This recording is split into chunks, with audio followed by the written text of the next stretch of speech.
Hi, I'm Ginny Rosencrantz with the University of Maryland Extension. It's July. Yes, July is a hot month. July and August are usually the hottest months that we have in the summertime. And a lot of people will say, well, I can't plant anything in July or August. Well, actually you can, especially nowadays when so much of the plant material is grown in containers. The only caveat that you have to worry about is if you're going to plant it in July, you have to take really good care of it. So I'm going to show you from start to finish a plan, how to decide how to go ahead and get your plants to the finished work. So join me, Delmarva Gardens, coming up next right here on Pack 14.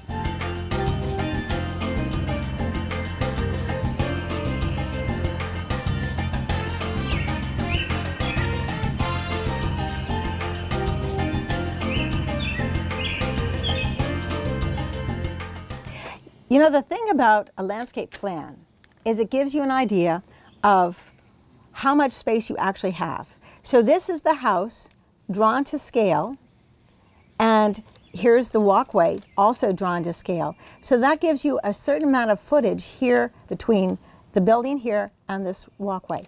So when you go ahead and do your landscaping here, you have to know what type of plants you're going to have. Like these here are gardenias, how large they get, not only how tall, but how wide. These guys are distilions right here and here, and this is a fall blooming camellia. So all of these plants can be kept within the area right here without outgrowing the area. That is so important. You don't want to have something that's going to get to be 8 to 10 feet wide because there's just not enough room right there. So having it like this on a plan makes it easier for the homeowner to say, I really like these. I've done research on the plants. I like these plants. These are the ones I want. But when they go to the garden center, they won't be tempted to go, oh, look at that, I've got to have one of those. No, no, no, no, it doesn't fit into the landscape plan that you guys have worked on. The other thing that I think is wonderful is that the homeowner has done a lot of research. She's looked at the design, and when she worked with a landscaper, she said, these are the things, these are the plants that I really, really want. She wanted to have a gardenia, and she has them. She wanted to have a type of nandina that was giving her colorful foliage, but no flowers or berries, because she didn't want to have the problem of possibly birds eating the berries. There has been one study that says that migrating birds ate nandina berries and died. And that has happened, so she's decided she's not going to go be a part of that. She's picked out an awful lot of herbaceous perennials that are native plants. And that's fabulous because they will thrive in this area, especially if we choose to plant them where the sun is perfect for them or the shade is perfect for them. The other thing that she's done is after she's gone ahead and given the ideas and the landscape contractor has drawn them and put them together, she's gone ahead and taken pictures of what she purchased. Like, for instance, this is a verbena, homestead purple, and another verbena lollipop. And she's gone ahead and not only have those, but she's gone ahead and put down the actual information, that it's a perennial, how tall it grows, how wide it goes, when it blooms, whether it needs sun or shade. So she has all the information right here on this one. The next one that she chose is this beautiful drift rose. Now, the beauty of drift roses is that they don't get really big. They only stay about 1 to 2 feet high, maximum 2 feet, and that they do spread, but they're easily kept within bounds. She chose a beautiful pink that has kind of a white center, and then the bright yellow anthers are there. Not only did she choose that, but she also printed out some information on it so that she can go ahead and keep this. She's even highlighted why, you know, what she should do, like fertilize each spring with a slow release fertilizer or a control release fertilizer. And that ensures every spring, if she does that, she will always have constant flowers in the spring, summer, and fall. Because that's what these guys do. They're sterile flowers, so they never go to seed, which means that they have to have flowers. Well, to have constant flowers, you have to feed them a little bit. Like, for instance, if you're an athlete and you're doing practicing for a marathon, you can't just live on a piece of toast for breakfast. You might actually need to have a little bit of protein. So it's the same thing with plants. They need to have something, so that's kind of cool. She wanted a gardenia, so she printed out the information, our gardenias. I just love gardenias. And again, she went through a plant database to find out about gardenias. She pulled it all together about gardenias here, special features, that they're fragrant. And then choosing the site to grow gardenias, she said they prefer acidic soil, perfect for the Eastern Shore. And then some more of the care. that they need at least an inch of rain or equivalent watering each week. That's important. You're asking a plant to have flowers all through the summer. It can only do that if you give it the right amount of fertilizer and enough water to grow, because they are going to need all that. Otherwise, they're just going to go to rest. And resting means no flowers. And she didn't buy that gardenia for no flowers. So we'll go ahead and take a look at that one. This is a good idea also. This is the type of Monarda that she chose. And she has the clip. It's called Jacob's Klein, which is real pretty. Now this is a bright red one, so when I show it to you, you'll be thrilled because it's absolutely beautiful. In this one, it looks like it's orange, but it truly is a bright red one. So it gives the information. This is really good because it has the light needs, what partial to full sun, how much water it needs, the zone that it lives in. USDA zone is how cold tolerant it is. So this is from 4 to 9, and we are zone 7, sort of into almost 8 right now, which is good. And the second page has a little bit more information on it. So she's done that. And then she also has some creeping phlox. She's got the variety right here, Phlox Fort Hill.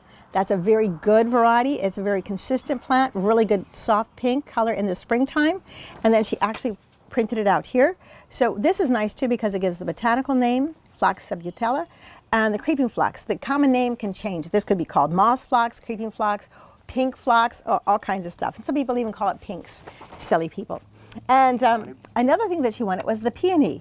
And I love peonies because when you plant them, these are long, long-lived perennials. Once they're planted, you can let them stay in the ground and they will live for generations.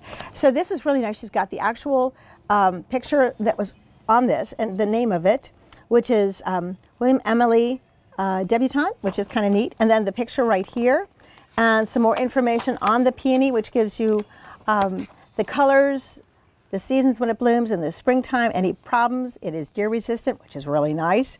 Special features, low maintenance, it's fragrant, and it's a cut flower. So it gives her a lot of information that she can go ahead and keep on the care and all that sort of stuff. So again, this goes with her garden book. Here's another one. This is the one on the Nandina. So this is Nandina that she chose is called Gulfstream. It is going to always be dwarf, and it will never have flowers. The beauty of it is in the fall and the early spring, the foliage is going to be a really pretty burgundy red. So again, that's the color that she wants to have, because you don't want to have anything that's just sort of sticks and you know, nothing, no foliage. You want to have some foliage, especially in the wintertime, to soften everything. And this is going to be better than just plain green, which is kind of pretty. So again, all the information on that. This is a Baptista Aureliana. This is a native perennial, and she's chosen this one. She got this at a local native plant sale. Perfect. So she's buying local, she's supporting the local people with the native plant sales, and this is going to be a plant that's going to give her a lot of color and beauty all summer and fall, which is pretty. Here's another plant that she chose. It's called India Hawthorn. This is an evergreen, which is going to be perfect, especially through the winter. In the early spring, it's going to have white or pink flowers, depending on the variety that she ended up purchasing. But this is a plant that really needs to be protected and more of a zone 7 or 8. But where we are here, surrounded by the woods, and the plant is very, very close to the house and protected from the cold northwest winds, this plant will survive and do really, really well. So it gives her the site and soil preferences, the form and growth, the foliage and the flowers, what she needs. And then on the other side, a little bit more on potential pests and diseases. This type of stuff is good to have when you first start, so that you'll know going in what you should be looking for. And you know, just keep it in your folder or your garden book so you go ahead and always be able to find it right away. It's really good. She also had a Rose of Sharon that had been given to her at her other house, and her husband, bless his heart, dug it up and brought it back here, and it's doing fine. And you can do that, even though this was maybe not the right time to do it. They're taking extra care to keep it watered so that it will go ahead and survive. And she also purchased one. So she's got some information on the Rose of Sharons. What I love about the Rose of Sharons is the dark green foliage of the summertime and these beautiful flowers. And they bloom at a time where almost all the other flowers are done. So it's a really wonderful plant to have in the late summer and early fall. And here's a great picture that just shows you. You can't really see the flowers, but you can see the different colors of the green foliage, and that there's a bunch of little flowers there. So that's kind of pretty. So it gives the size and all that. It's awesome. So the other thing she decided to have, even though she has the drift roses, she wanted to have a knockout rose, just something a little bit larger. So she got a double knockout rose. And she printed out the pink. I think she ended up with a red. But again, it gives all the information on how to take care of it. Really good. This is a plant that I had never been introduced before. This is called Blue Cascade. It's an evergreen Dicyllian, and it gets to be 3 to 4 feet high, which is nice. Partial to full sun, blooms in the late winter, early springtime. So this is going to give her color early on. The other thing that I think is really nice is that the foliage, when it first emerges, is kind of a burgundy color or a coppery color, and then it goes from that to a soft blue-green, which is really cool. So she's going to have multiple colors. Even if it never blooms, the plant is going to be really pretty. And it's fun for me to see different plants too, because I'm always learning, like you guys, right? Okay, she has a Hydrangea paniculata. These are plants that bloom on this year's growth. So she will always go ahead and have really good flowers if she prunes it every springtime. And I'll show her how to do it, so it'll be lots of fun. And we can all maybe do a show on that too. But this is going to be fun for her. She's going to have beautiful flowers. She chose one that's called Limelight, which is kind of a soft white that turns green. And it's just beautiful. It's just beautiful. And so this one right here gives her when to prune, noteworthy characteristics that it blooms from midsummer into fall. Lovely, lovely, lovely. And any of the problems she might have. So that's good. Now some of the things that she's thinking of but hasn't gotten yet, she was looking at a rhododendron. Rhododendrons are really beautiful plants, but they're very picky about their soil type and the shade, and they need to have a real acidic soil. This is the perfect soil type. This might be the perfect place. But, you know, sometimes you have to say, well, I can buy this amount of plants. Can't quite get this one. So, but she's keeping this for later on, which is real good. The other thing that she had in mind was a dwarf burning bush, because she loves the fact that in the fall you have this bright red color. I was talking to her about the fact that there are some plants that are native that can become plant bullies, and there are some plants that are non-native that can become invasive. And this particular plant, the burning bush, and also the Japanese barberry, the one that has those little thorns, in full sun, they will behave beautifully. But in a shady location, the seeds become much more viable. And then when the birds take the seeds and eat them, and they drop them in a wooded area, they can become an invasive species at that point. They don't have that pretty fall color. They will never do that, but they will still go ahead and take over the woods. And you don't want that, because our native critters do not eat these things. So she's decided, thank you, not to get this one. If you have a full sun area, they're fine. Another plant that she was looking for is a pieris. And again, she likes the early spring bright red color.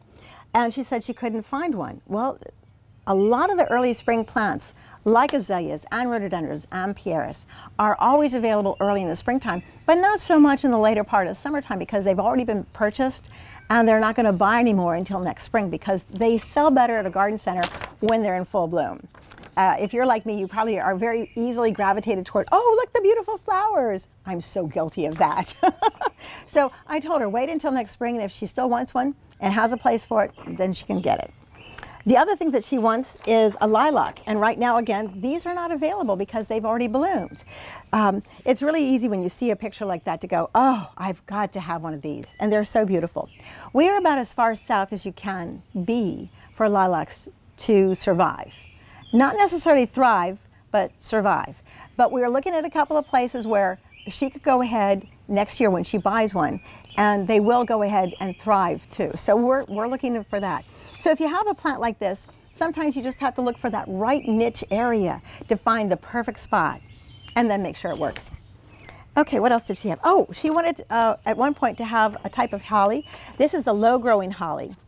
And it was going to be in the area where she had the blue-green foliage one, and decided not to get this one because this is going to have small pointy leaves like a holly does with little points, and it's going to be right by the walkway, and she didn't want to have anything on the walkway that might have pointy leaves, especially if she walks barefoot. So that was one she decided not to do.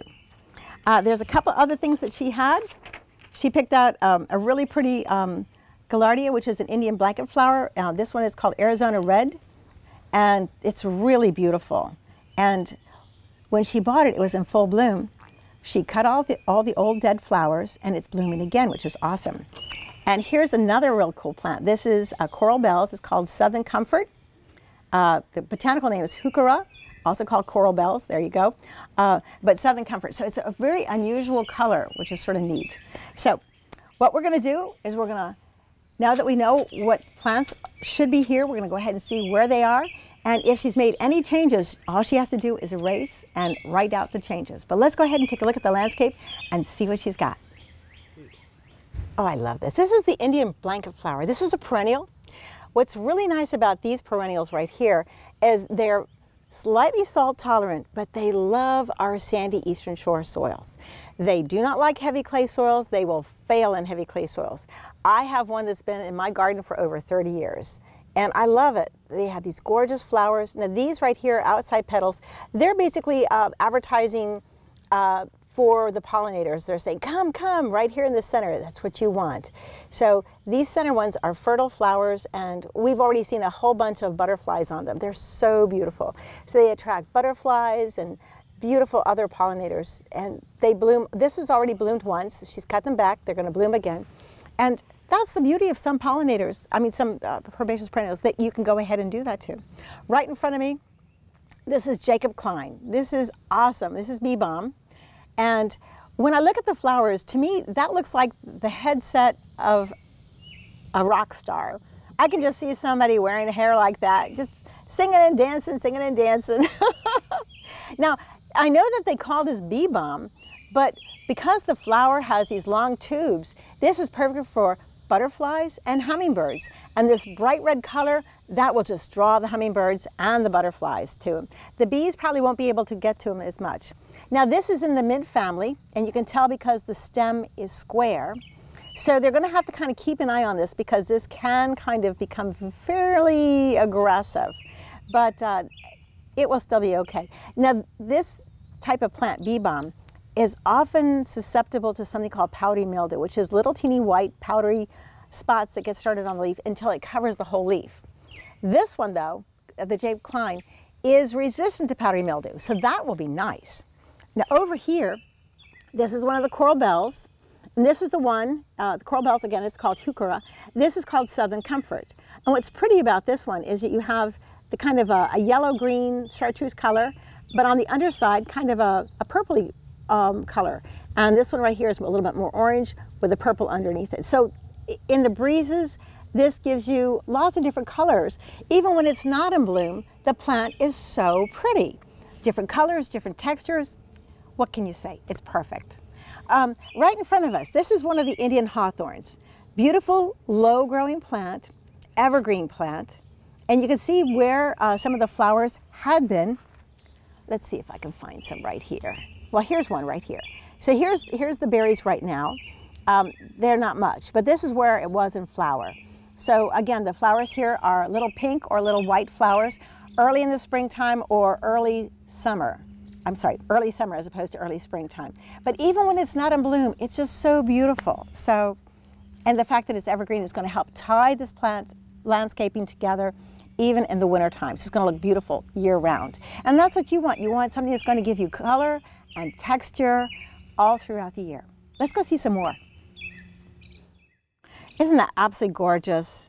That is what they call a double flowered knockout rose. And when they call it a double, that means it doesn't just have a single row of petals, it has at least 2 rows of petals. So it's absolutely gorgeous. Even when it opens like this, it's so pretty because you can see the center where the stamens and would be the pollen and the nectar.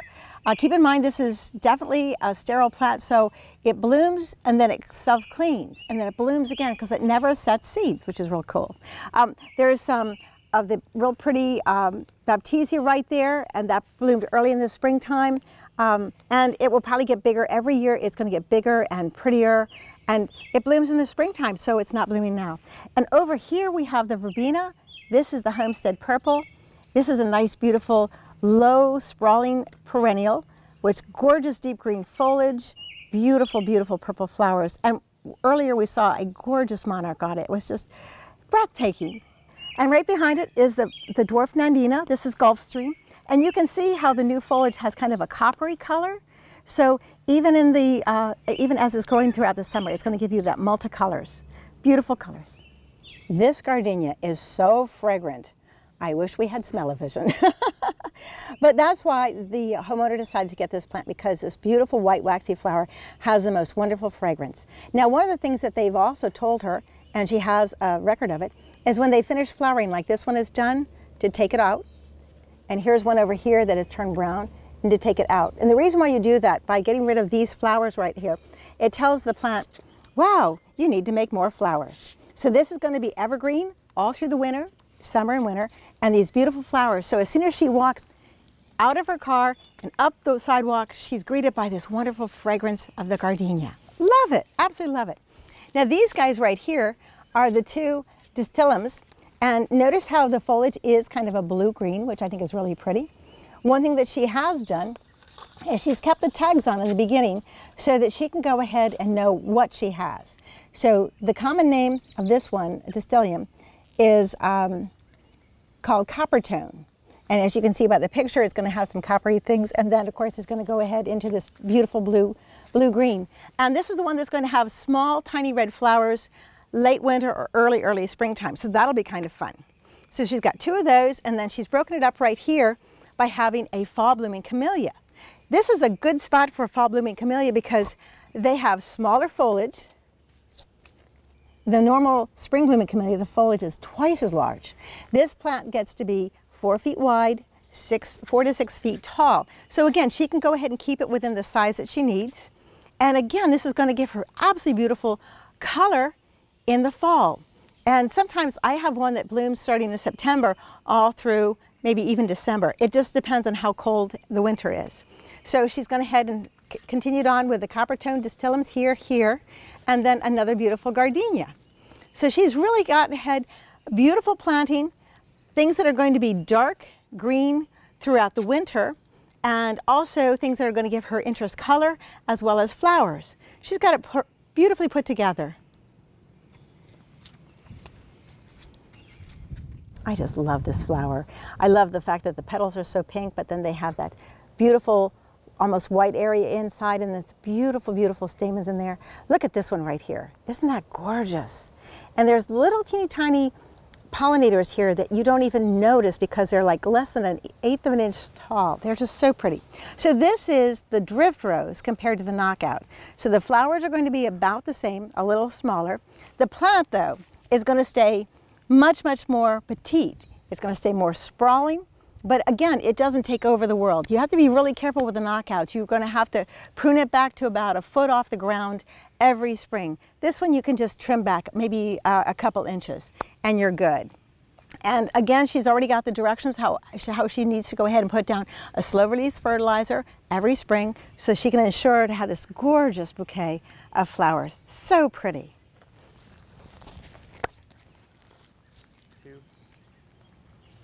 This is such a beautiful plant. This is the PG hydrangea, paniculata hydrangea. And the reason why they call that is this bouquet of flowers right here is called a panicle. So to me, it looks like one of those ice cream cones that you get. It's just so swirly, so beautiful. This blooms on this year's growth.